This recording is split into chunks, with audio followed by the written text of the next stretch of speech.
Sir दिख रहा है? इनवाइट करो सबको। सर इनवाइट करना पड़ेगा। Hello hello hello hello. हाँ सर, मैं स्टार्ट कर रही हूँ।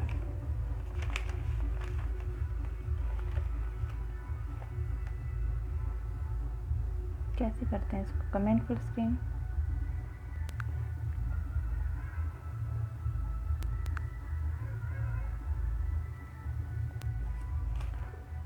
जी नमस्ते। हिंदगी हिंदी है ज़िंदगी, हाँ सच ही तो है, बिना हिंदी के कहाँ है ज़िंदगी। भाषाओं की सिरमौर है हिंदी, भाषाओं की सिरमौर है हिंदी, तभी तो हिंदगी कहलाई ज़िंदगी। संस्थापक ऋषि जी द्वारा स्थापित इस पटल के अतुलनीय मंच निर्ध्वनि को मेरा नमन। मैं प्रकृति दीक्षित। व्याकरणीय दृष्टि से परे रहकर डॉक्टर ऋषि जी का संबोधन देती इस रचना के प्रथम वर्णों पर गौर कीजिएगा। रचनाओं से ऋचाओं तक, शीर्ष से अर्श तक, शब्दों से मौन तक, मर्म से कर्म तक, नमन है आपके अथक प्रयासों को नमन। नमन है इस मंच की समस्त विभूतियों को नमन। नमन है इस मंच के प्रणेता को नमन।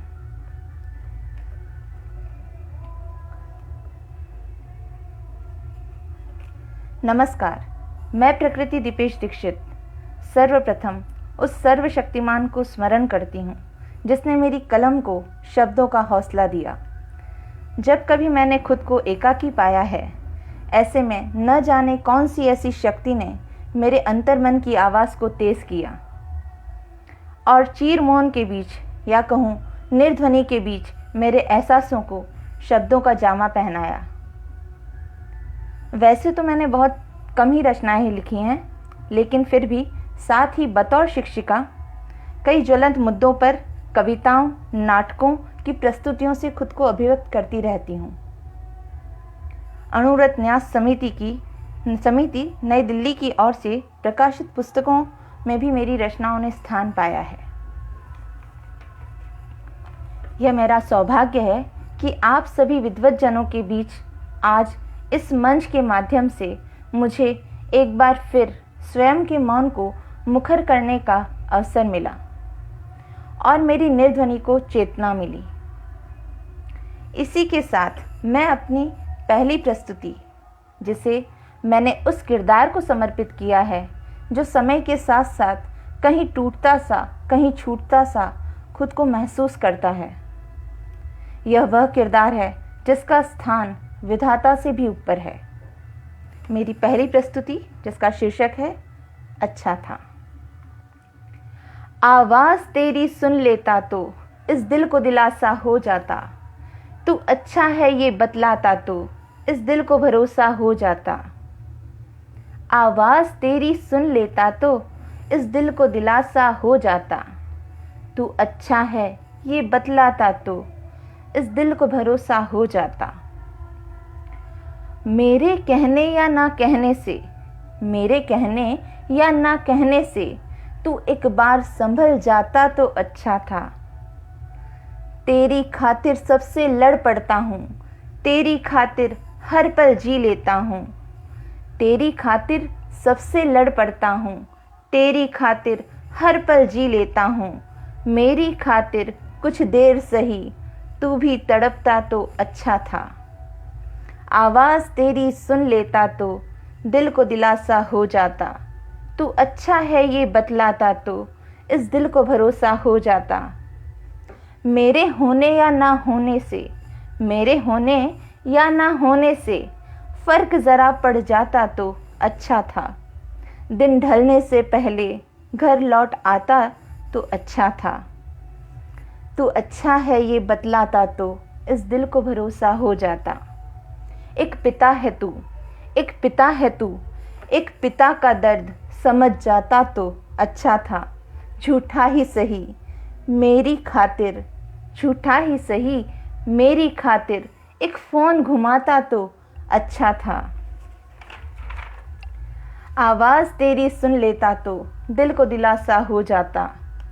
अपने हकों को अपना फ़र्ज़ बताता तो अच्छा था। वक्त रहते मेरे दिल का दर्द समझ जाता तो अच्छा था। वक्त रहते मेरे दिल का दर्द समझ जाता तो अच्छा था। वक्त रहते मेरे दिल का दर्द संभल जाता तो अच्छा था। डॉक्टरों का कहना है आजकल दिल की बीमारियां बहुत बढ़ गई हैं। उनके दरवाज़ों पर हार्ट पेशेंटों की कतारें लगा करती हैं। कहीं इसकी एक वजह यह भी तो नहीं? गौर कीजिएगा। आवाज़ तेरी सुन लेता तो इस दिल को दिलासा हो जाता। तू अच्छा है ये बतलाता तो इस दिल को भरोसा हो जाता। वक्त रहते मेरे दिल का दर्द समझ जाता तो अच्छा था। मेरे हार्ट के ब्लॉकेज में तेरा प्यार स्टेंट बन जाता तो अच्छा था। मेरे संग तू भी खिलखिलाता तो अच्छा था। एक बार ही सही मेरा दोस्त गर बन जाता तो अच्छा था। मेरा यह किरदार एक पिता है, एक ससुर है, एक भाई है, एक पति है। हर वो मर्द, हर वो आदमी, हर वो पुरुष जिससे मैं किसी एक नाम में बांधना नहीं चाहती। तू अच्छा है ये बतलाता तो इस दिल को भरोसा हो जाता। मेरी आंखों में छिपी फिक्र को, तेरी माँ की झुकी नज़र को एक बार ही सही झांक जाता तो अच्छा था। अच्छा था इन दबे अरमानों को एक बार ही सही भांप लेता तो अच्छा था। मेरी डांट में छिपे प्यार को, मेरे दिल में दबे एहसास को बिन बोले ही सुन जाता तो अच्छा था। आवाज़ तेरी सुन लेता तो इस दिल को दिलासा हो जाता। तू अच्छा है ये बतलाता तो इस दिल को भरोसा हो जाता। सब कुछ कितना अच्छा था जो अगर ये फासला मिट जाता तो अच्छा था। एक बाप को बेटे से मिला दे, एक बाप को बेटे से मिला दे, ऐसा भी कोई हार्मोन बन जाता तो अच्छा था। बेटे के दिल में एक बाप जगा जाता तो अच्छा था। तेरी नज़रों में छिपे मेरे आंसू, तेरी नज़रों से मेरे आंसू बहा देता तो अच्छा था। मेरे आँखों के पानी को अश्कों का नाम देता तो अच्छा था। गिरने से पहले ही सही लाठी मेरी थाम लेता तो अच्छा था। मेरी खातिर तू एक बार फ़ोन घुमाता तो अच्छा था। तेरी खातिर सबसे लड़ पड़ता हूँ, तेरी खातिर हर पल जी लेता हूँ।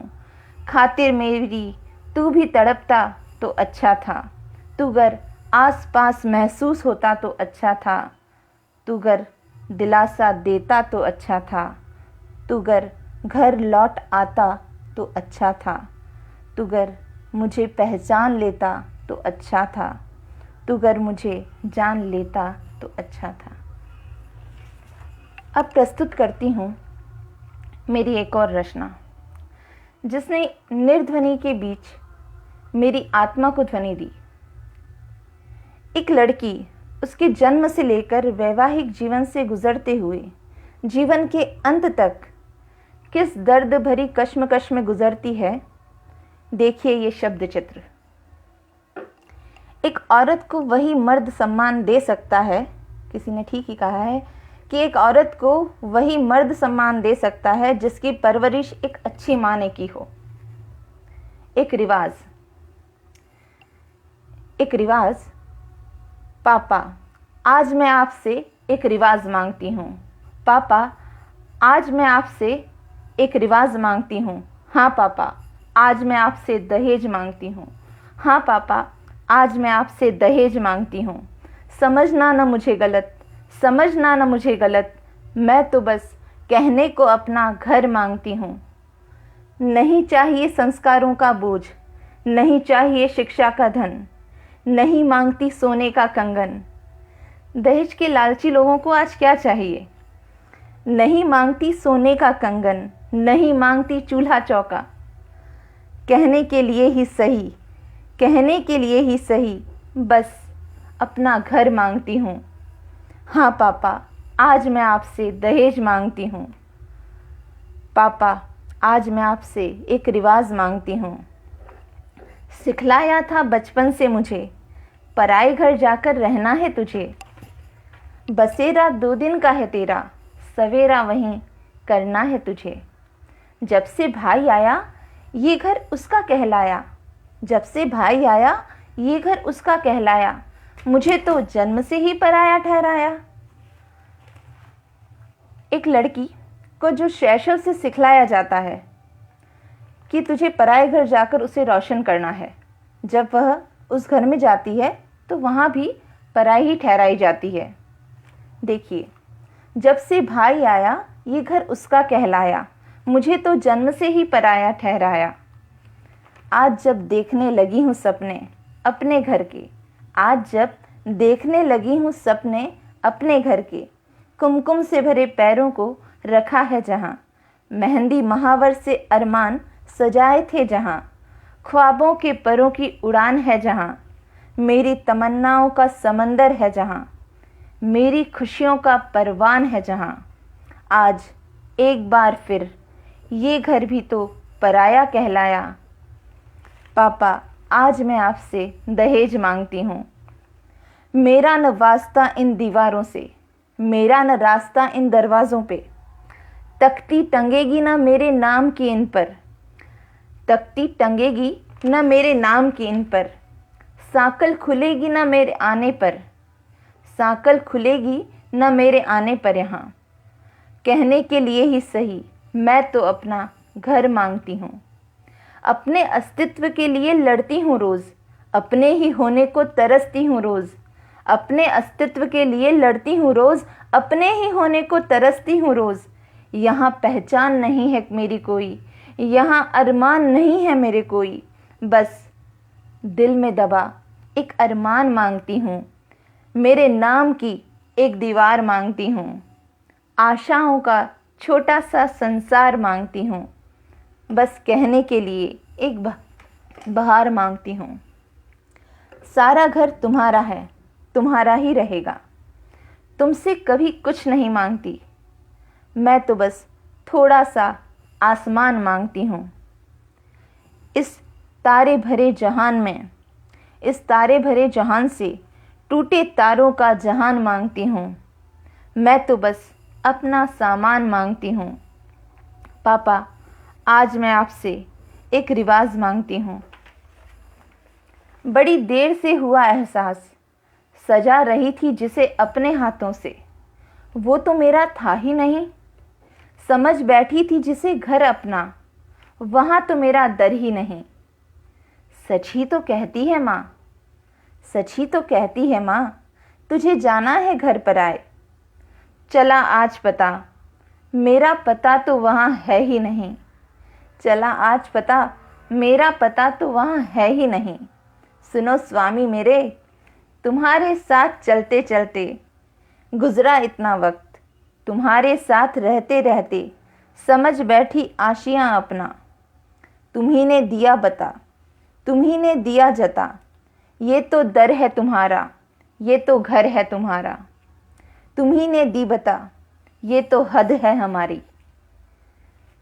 पापा, आज मैं आपसे दहेज मांगती हूँ, कहने को अपना घर मांगती हूँ। सजा पाती हूँ रोज़ गलती की अपनी, फिर भी सजा लेती हूँ गलत फहमी इतनी। तिनका तिनका जोड़ लेती हूँ, तिनका तिनका जोड़ टांग लेती हूँ नेम प्लेट अपनी, मांग लेती हूँ टुकड़ा अपना। एक औरत, एक माँ, सास, पत्नी, बहू, बेटी, न जाने कितने अनगिनत किरदार निभाती है। ये रचना उन्हीं का मौन तोड़ती है। पापा, आज मैं आपसे दहेज मांगती हूँ। जब से आई पानी बन गई, जिसमें भी डाला उसी सांचे में ढल गई। बनते बनते अर्धांगिनी तुम्हारी, आधी आधी मैं बट गई। संसार समाया तुम में सारा, साथ मांगा तुमसे सारा। साया बन चली तुम्हारा, खोकर अपनी पहचान बन गई तुम्हारा नाम। फिर भी एक टुकड़ा आसमान मांगती हूँ, फिर भी एक टुकड़ा आसमान मांगती हूँ, बस कहने के लिए अपनी पहचान मांगती हूँ। तुमसे अपना नाम मांगती हूँ, तुम्हारे साथ होने का प्रमाण मांगती हूँ। एक औरत को हर कदम सवालों के कटघरे में खड़ा किया जाता है। कल फिर पूछा जाएगा ये सवाल, कल फिर पूछा जाएगा ये सवाल। मेरे अंश तुमसे 9 माह का हिसाब मांगती हूँ, मेरे अंश तुमसे 9 माह का हिसाब मांगती हूँ, भले बेहिसाब ना सही। मेरी उम्र भर की मेहनत का अधिकार मांगती हूँ, मेरी नेम प्लेट लगाने के लिए एक दीवार मांगती हूँ। पापा, आज मैं आपसे दहेज मांगती हूँ। मैं तो 2 गज ज़मीन पर अपना अधिकार मांगती हूँ, मेरी पहचान से अपनी पहचान मांगती हूँ, मेरे वजूद का निशान मांगती हूँ। खुदा से बस इतना करम मांगती हूँ, खुदा से बस इतना करम मांगती हूँ। हर औरत के लिए एक रहम मांगती हूँ, हर औरत के लिए एक रहम मांगती हूँ। खुदा की पनाह का मुकम्मल जहान मांगती हूँ। पापा, आज मैं आपसे 2 गज कफन मांगती हूँ। पापा, आज मैं आपसे 2 गज कफन मांगती हूँ। मेरे भाव उन्हीं के हृदय तक पहुँचेंगे जिन्होंने अपने माता पिता को ईश्वर से भी ऊंचा स्थान दिया हो। ऐसी ही कई रचनाओं से सराबोर है मेरा मौन। अब मैं अपनी अगली प्रस्तुति प्रस्तुत कर रही हूँ। ये कुछ इस तरह की है जिसमें एक खिलखिलाहट है, थोड़ा दर्द है, थोड़ी खुशी है, थोड़ी रोमानियत है। चलिए उसका सफ़र करते हैं। एक समय था, एक समय था। मेरी इस रचना का नाम है एक समय था। एक समय था जब कुछ न था, एक समय था जब कुछ न था, पर हम खुश थे। पागल थे हम, जाहिल थे हम, ना किसी काबिल थे हम, लेकिन कितने खुश थे। एक समय था जब कुछ न था, तुम न थे, मैं न थी।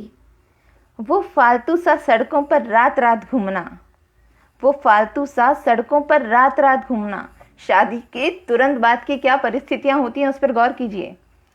शादी के हर जीवन के पूरे क्रम पर आपको ले जाऊंगी, देख लीजिए।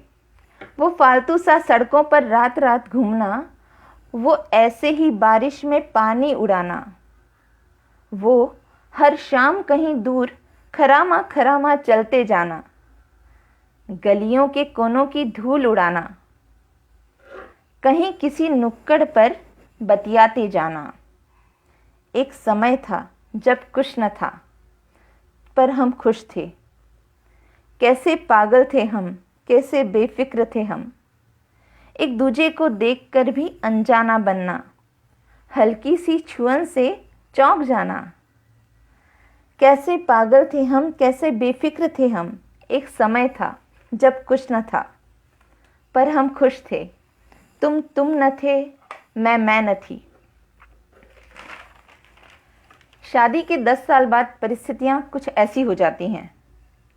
न जाने कब हम 1 से 2 हो गए, न जाने कब हम 1 से 2 हो गए, फिर जैसे तन्हा से हो गए, जाने कहाँ से कहाँ खो गए। मैं घर सजाने में जुट गई, तुम घर संजोने में लुट गए। मैं घर सजाने में जुट गई, तुम घर संजोने में लुट गए। एक समय था जब कुछ न था, पर हम खुश थे। विवाह के 20 साल के सफ़र से गुजरते हुए कुछ ऐसा ही तो महसूस होता है। मैं भी जिद्दी थी, तुम भी तो कम न थे। मैं भी जिद्दी थी, तुम भी तो कम न थे। नाराज़ मैं थी तो बेपरवाह भी तुम थे। क्यों न थामा तब हाथ मेरा, क्यों न थामा तब हाथ मेरा। क्यों न टटोला मन का कोना, क्यों न डूबे मन की तन्हाइयों में। एक समय था जब कुछ न था, पर हम खुश थे। तुम न थे, मैं न थी।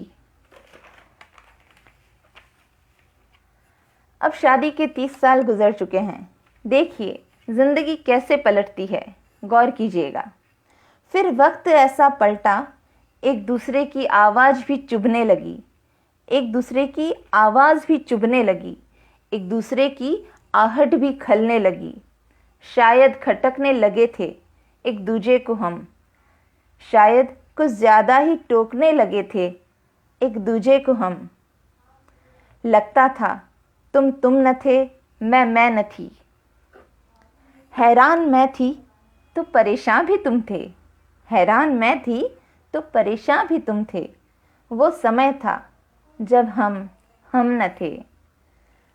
अब जीवन की आधी सदी गुजर चुकी है। आप में से कितने दर्शक ऐसे होंगे जिनकी जीवन की आधी सदी पार होने वाली है लगभग।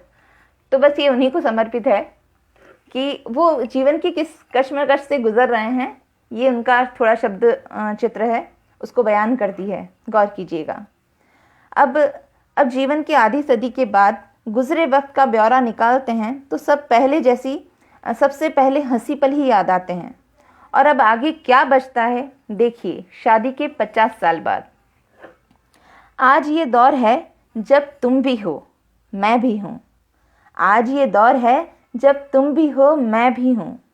आज हम हो गए, एक दूसरे के लिए नहीं, एक दूजे के बिना भी नहीं। आज मैं करती हूँ एक सवाल, आज मैं करती हूँ एक सवाल। इतने सालों याद आई मेरी, इतने सालों याद आई मेरी। तुम ही तो कहते थे तुम्हें भुला नहीं सकता, तुम ही तो कहते हो तुम्हें छोड़ा ही कब था। चलो एक बार फिर बिन काबिल बन जाएं, चलो एक बार फिर बिन काबिल बन जाएं। थामो हाथ मेरा यहाँ से कहीं दूर निकल जाएं, थामो हाथ मेरा यहाँ से कहीं दूर निकल जाएं। एक बार फिर उसी बारिश में भीग जाएं, एक बार फिर उसी बारिश में भीग जाएं। यही वक्त है जब हम बन जाएं। एक समय था जब कुछ न था, पर हम खुश थे। तुम न थे, मैं न थी। धन्यवाद।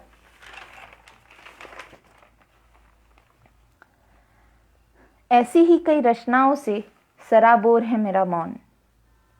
मैं आशा करती हूँ मेरे भावों ने आपके हृदय को ज़रूर छुआ होगा,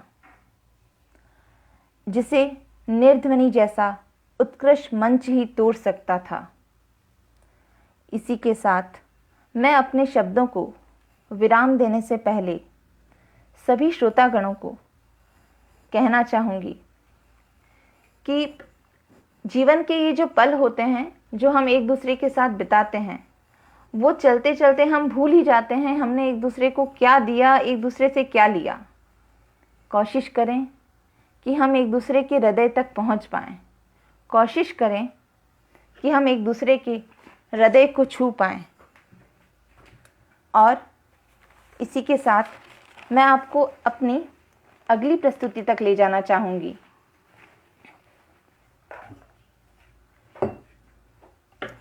ये जो रचना है वो कुछ इस तरह की है। इसमें नारी के जीवन का जो अंश होता है उसकी संतान के बारे में मैं कुछ कहना चाहूँगी। एक माँ अपनी संतान की प्रतीक्षा करते हुए क्या कहती है, देखिए।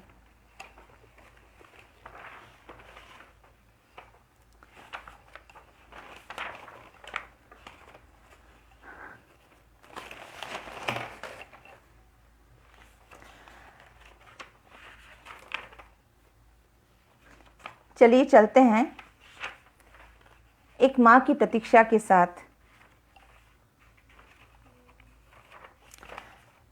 मेरी इस रचना को मैंने उस समय लिखा था जब मैं अपनी माँ के घर थी और मैंने कुछ देखा कि ऐसा लगा मुझे कि जब मम्मी किसी का इंतज़ार करती है तो क्या महसूस कर रही होती है।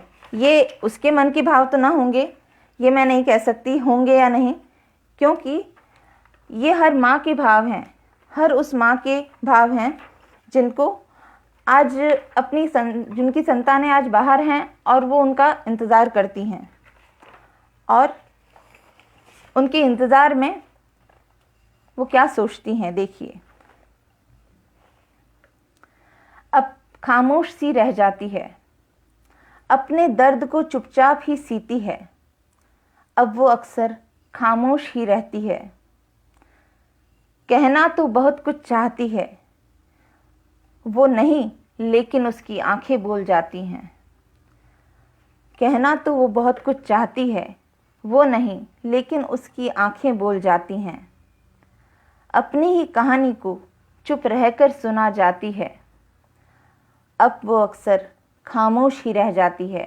एक समय आता है जब माँ हमसे बहुत कुछ कहना चाहती है, लेकिन पता नहीं क्या मौन उसे घेर लेता है, क्या चिंता उसे खाए जाती है, ये हम नहीं पढ़ पाते।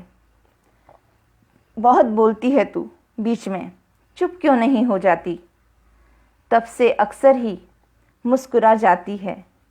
जब चाहती है सहारा तब लाठी खींच ले जाता है, अपने साथ माँ को सहा नहीं जाता है, अपने साथ माँ को सहा नहीं जाता है। घर में अब माँ को रखा नहीं जाता है। अब माँ चुपचाप ही बोले जाती है, अब माँ चुपचाप ही बोले जाती है। ये वृद्धाश्रम की हर उस महिला की कहानी होगी मेरे ख्याल से, जो इस दौर से गुजर रही होती है, कि उसने अपने जीवन में कितनी, इस जीवन के अंतिम पलों में अपने आप को कितना उपेक्षित और कितना तिरस्कृत महसूस किया होगा। या देखा जाए तो कितने ही ऐसे अनगिनत घर होंगे। आज की जो समस्या है वो सबसे बड़ी समस्या है कि इतने बहुत ही घर होंगे जहाँ पे वृद्धों का तिरस्कार किया जाता होगा या उनको अपमानित किया जाता होगा।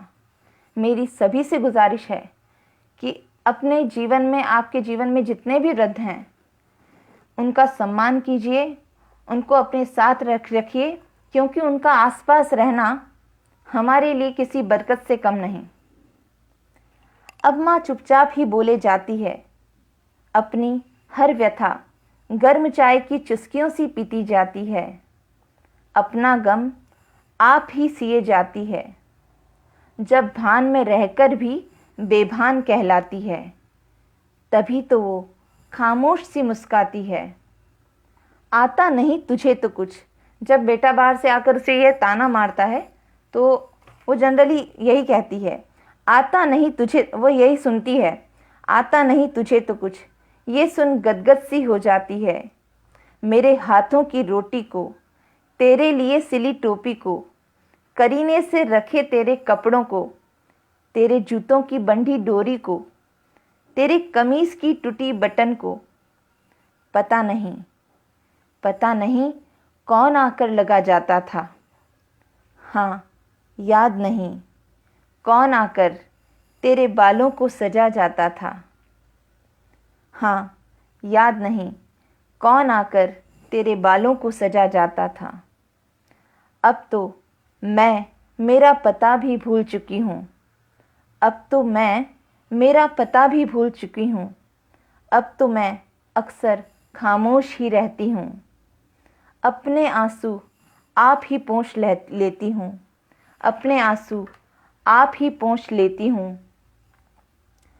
अपने दर्द को चुपचाप ही सीती हूँ, अब मैं अक्सर खामोश ही रहती हूँ, अब मैं अक्सर खामोश ही रहती हूँ। जिनकी माँ है वो और जिनकी माँ नहीं है वो, एक बार दिल से इस रचना को महसूस कीजिएगा। अंततः चलते चलते मैं डॉक्टर ऋषि शर्मा जी का हार्दिक आभार व्यक्त करना चाहूँगी, जिन्होंने मुझे निर्ध्वनि जैसा उत्कृष्ट मंच प्रदान किया। और इसी के साथ अपने शब्दों को विराम देती हूँ। एक बार फिर उसी चीर मौन में लौट जाना चाहूँगी। आप सभी गुणी जनों का हृदय की गहराई से आभार। बहुत बहुत शुक्रिया जिन्होंने मुझे अपना अमूल्य समय निकालकर मुझ अकिंचन का हौसला बढ़ाया। आप जैसे विद्वत जनों का साथ और आशीर्वाद हमेशा बना रहे, यही ईश्वर से प्रार्थना है। धन्यवाद।